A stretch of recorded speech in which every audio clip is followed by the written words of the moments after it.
दोस्तों, प्यार मोहब्बत वाली ये जो चीज़ें हैं ये आज के ज़माने में आम हो चुकी है। लेकिन कई बार ऐसा देखने को मिलता है कि इंसान किसी शादीशुदा महिला या फिर कोई महिला है तो वो किसी शादीशुदा पुरुष के चक्कर में आ जाती है। उसके बाद में एक तरीके से इसको हम लोग प्यार मोहब्बत तो कह नहीं सकते, इसको हम लोग अवैध संबंध ही बोलेंगे, क्योंकि शादीशुदा होते हुए भी अगर कोई व्यक्ति किसी और के संपर्क में आता है, उससे प्यार मोहब्बत जैसी चीज़ों को परवान चढ़ाता है, तो इसको हम लोग अवैध संबंध ही बोलते हैं। क्योंकि ऐसे रिश्तों को समाज बिल्कुल भी इजाज़त नहीं देता और इस तरीके के रिश्तों को जो लोग बनाते हैं उनको इसका खामियाजा भी भुगतना पड़ता है। और दोस्तों, आज की कहानी में भी बिल्कुल ऐसा ही हुआ। एक शादीशुदा लड़की एक कुंवारे लड़के से मोहब्बत करने लगती है और उसके बाद में इस पूरी घटना का जो अंजाम होता है, यकीनन दोस्तों आप लोग सुनेंगे तो वाकई में आप लोग सुन के हैरान रह जाएंगे कि आखिर ये महिला ऐसा कैसे कर सकती है।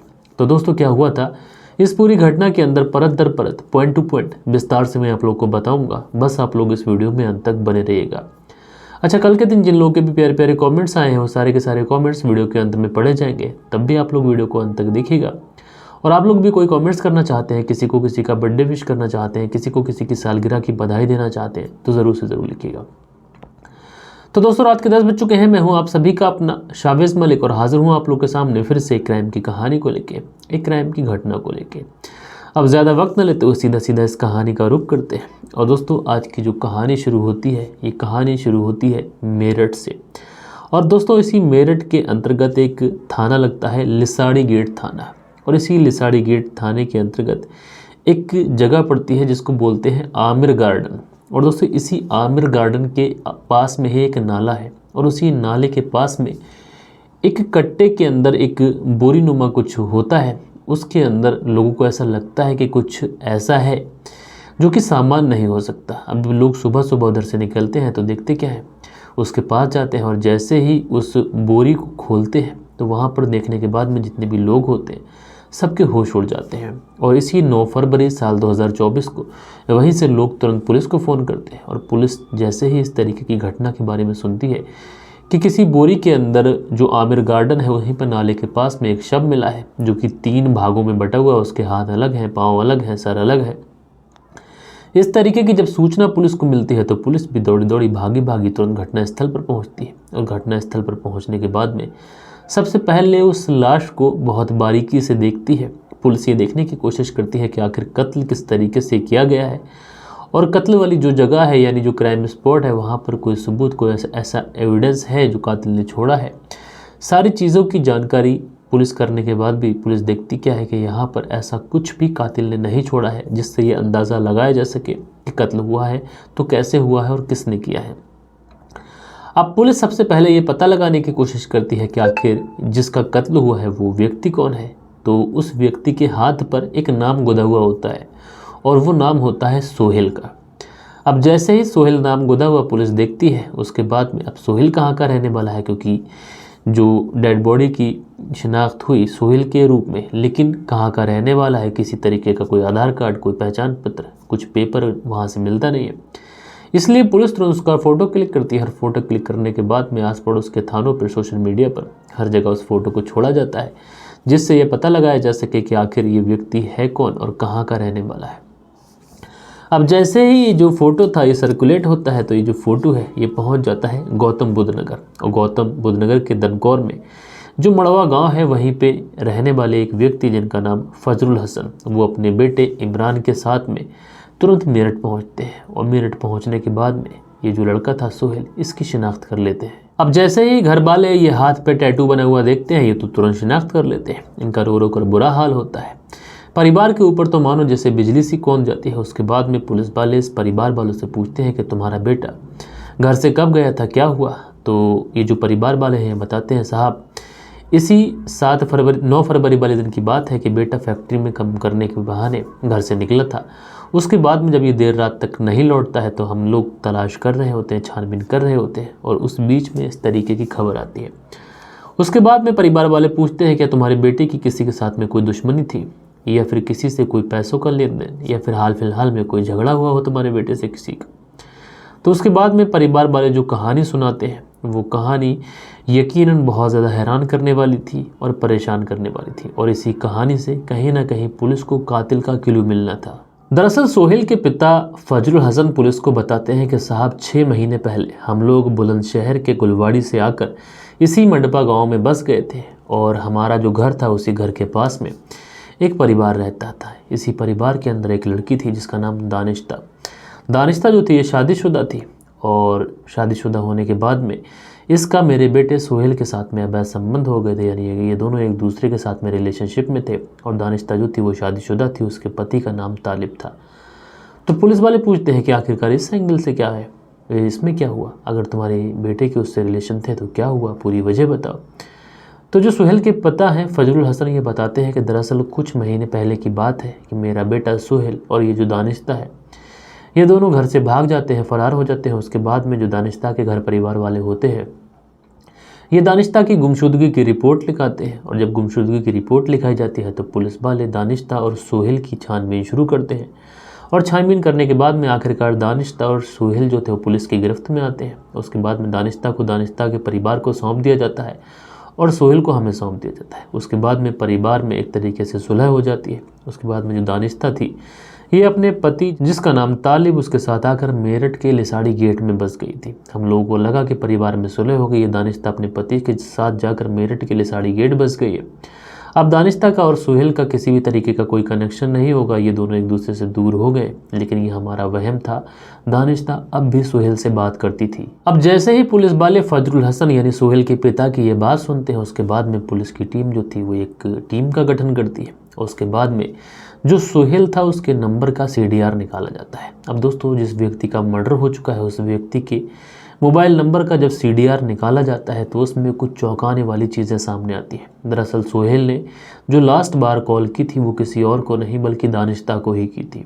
अब उसके बाद में पुलिस को कहीं ना कहीं शक हो जाता है कि इस पूरे मर्डर वाले एंगल में अगर किसी का हाथ है तो वो दानिश्ता का है। इसलिए पुलिस वाले शक के आधार पर दानिश्ता को उठाते हैं और दानिश्ता को उठाने के बाद में सीधा पुलिस थाने लेके आते हैं और दानिश्ता को फ्रंट सीट पर बैठाया जाता है। और उसके बाद में जब दानिश्ता से पूछताछ की जाती है तो शुरुआत में तो दानिश्ता पुलिस को इधर उधर की बातें बताती है, लेकिन पुलिस अच्छे से समझ चुकी थी, अच्छे से जान चुकी थी कि दानिश्ता झूठ बोल रही है, क्योंकि दानिश्ता को ही सोहेल ने लास्ट बार कॉल किया था।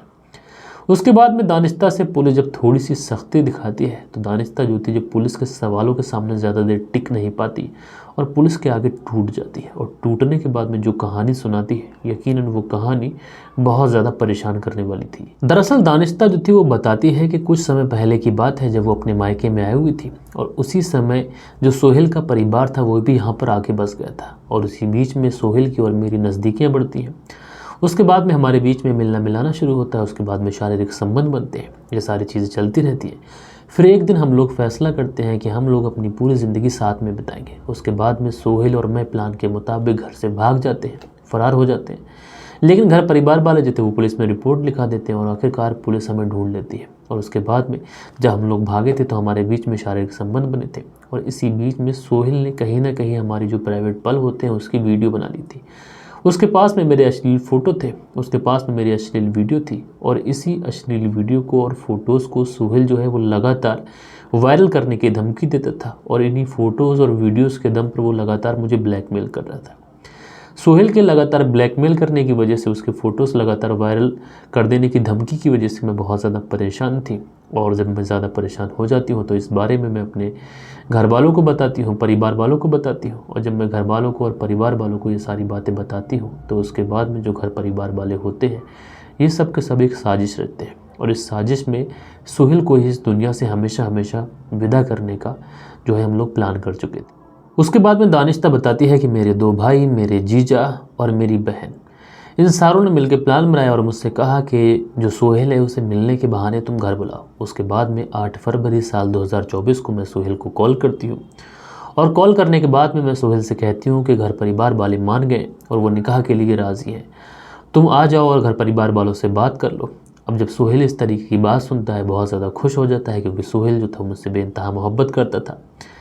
अब उसके बाद में इसी 8 फरवरी वाले दिन सोहेल जो है बस पकड़कर सीधा मेरठ आ जाता है और रात के 2 बजे के आसपास सोहेल मेरे घर लिसाड़ी गेट पहुंचता है। अब जब सोहेल मेरे घर पहुंचता है तो घर परिवार वाले बात करने के लिए बैठ जाते हैं, सोहेल भी बैठ जाता है, मैं भी बैठ जाती हूँ, सब लोग बैठे होते हैं। उसी समय चाय बनकर आती है।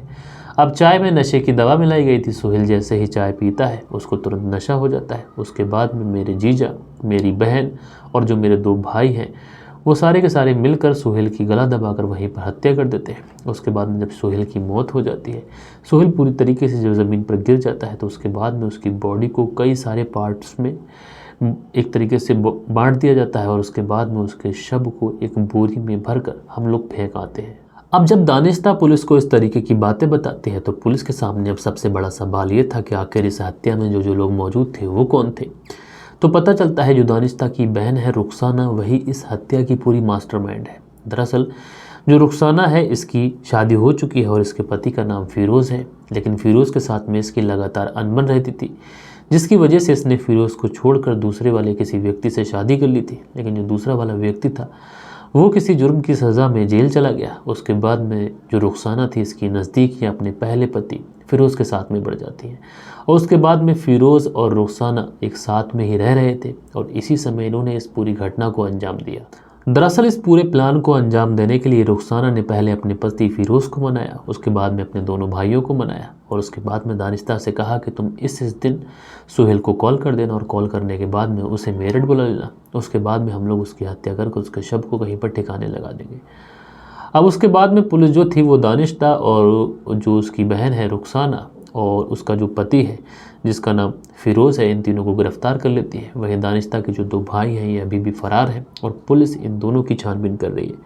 जो सिटी के एसपी हैं आयुष विक्रम बताते हैं कि दानिश्ता ने पूरा अपना जुर्म कबूल किया है। उसके बाद में पुलिस इस पूरे केस में छानबीन कर रही है, जो भी और कोई भी दोषी होगा उसको उसके जुर्म के हिसाब से सज़ा दिलवाई जाएगी। बहरहाल दोस्तों, आप लोगों ने देखा कि इस कहानी के अंदर एक महिला जो कि शादीशुदा है पहले से ही अपने पति के साथ रहती है, लेकिन इसके बावजूद भी वो किसी ऐसे मर्द के संपर्क में आती है जो पहले से शादीशुदा नहीं है। उसके बाद में वो उसके साथ भाग भी जाती है, वापस आती है, बाद में अपने पति के साथ रहने लगती है। लेकिन वो जो व्यक्ति था दूसरा वाला सोहेल जिसके साथ वो गई थी, वो उसे कुछ फ़ोटोज़ कुछ वीडियोज़ वायरल करने की धमकी देता है, जिसकी वजह से ये लोग इस तरीके का क्राइम करते हैं। दोस्तों, क्राइम करना किसी भी चीज़ का हल नहीं है। अगर सोहेल जो दानिश्ता थी उसे ब्लैकमेल कर रहा था या फिर कुछ कर रहा था तो दानिश्ता को चाहिए था कि वो पुलिस के पास जाती और पुलिस से इस पूरी घटना के बारे में बताती। पुलिस डेफिनेटली उसकी हेल्प करती। दोस्तों, हमारी जो कानून व्यवस्था है, हमारी जो पुलिस है, ये हमारी मदद के लिए हमेशा तत्पर है, लेकिन अगर आप लोग सही समय पर मदद मांगेंगे तब। अब दोस्तों, आप लोग इस पूरी घटना के बारे में क्या कहना चाहते हैं और दानिश्ता और उसकी बहन और उसके पति को किस तरीके की सज़ा मिलनी चाहिए, कमेंट्स में ज़रूर से ज़रूर बताइएगा। और दोस्तों, कल के दिन जिन लोगों के भी प्यारे प्यारे कमेंट्स आए हैं, अब वक्त होता है कि उन लोगों के कमेंट्स पढ़े जाएं। सो दोस्तों, हमारे वीडियोस पे जो कल के दिन कमेंट्स आए हैं इसमें मोहम्मद इकबाल है, लिखते हैं अस्सलाम वालेकुम मलिक साहब, रात में कहानी सुनने पर कमेंट करना भूल गया था, अभी कर रहा हूँ। तो भाई मोहम्मद इकबाल जी, आप डेली कमेंट्स करते हैं, आपका बहुत बहुत धन्यवाद। उसके बाद में सुनील सिद्धू है, लिखते हैं वेरी गुड प्रेजेंटेशन, तो भैया आपका बहुत बहुत धन्यवाद। उसके बाद में आर्यन है, लिखते हैं लर्निंग लेसन, तो भैया आर्यन जी आपका शुक्रिया। उसके बाद में यूज़र हैं तो कहते हैं कर दिया कमेंट, भैया आपका शुक्रिया। कुंदन पाल जी प्रणाम बोलते हैं, तो भैया प्रणाम, कैसे हैं आप। उसके बाद में सोनू धीमान है, लिखते हैं love you brother, Punjab Pathankot Gurdaspur से मैं आपकी कहानी सुनता हूं, तो भैया आपका बहुत बहुत धन्यवाद।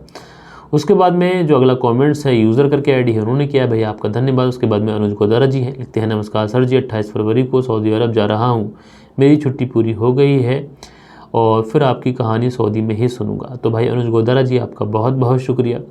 उसके बाद में मोहम्मद इरफान है, लिखते हैं अस्सलाम वालेकुम व रहमतुल्लाहि व बरकातुहू। भाई मलिक साहब, आपकी कहानी कहने का जो अंदाज़ है ये मुझे पसंद है, अल्लाह आपको कामयाबी दे, आमीन सुम्मे आमीन। मोहम्मद इरफान कासमी गागलेड़ी ज़िला सहारनपुर यूपी से आपकी कहानी सुनता हूँ, तो भैया आपका बहुत बहुत शुक्रिया। उसके बाद में नासिर पठान जी हैं, लिखते हैं सर आपकी कहानी को, तो भैया आपका शुक्रिया। उसके बाद में हैदर लस्कर हैं, लिखते हैं हैदर हुसैन लस्कर फ्रॉम असम, तो भैया आपका शुक्रिया।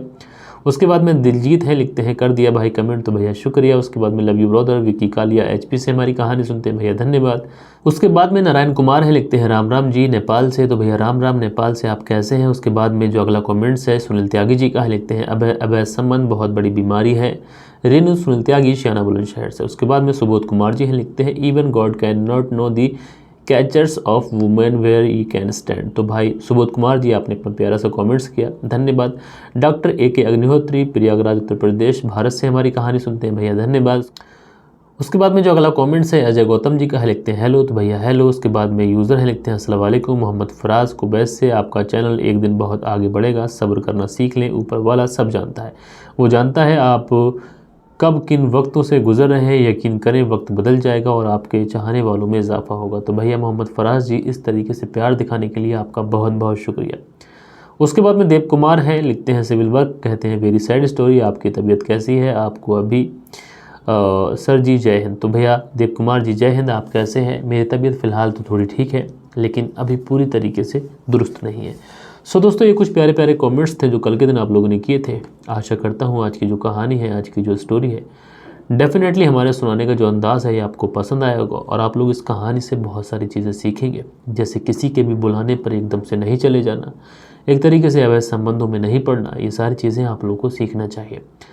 और दोस्तों, कल के दिन हम लोग मिलेंगे किसी और क्राइम स्टोरी के साथ में। जब तक के लिए अपना ख्याल रखें, देश का ख्याल रखें, परिवार के रिश्तों की अहमियत को समझें। जय हिंद, जय भारत।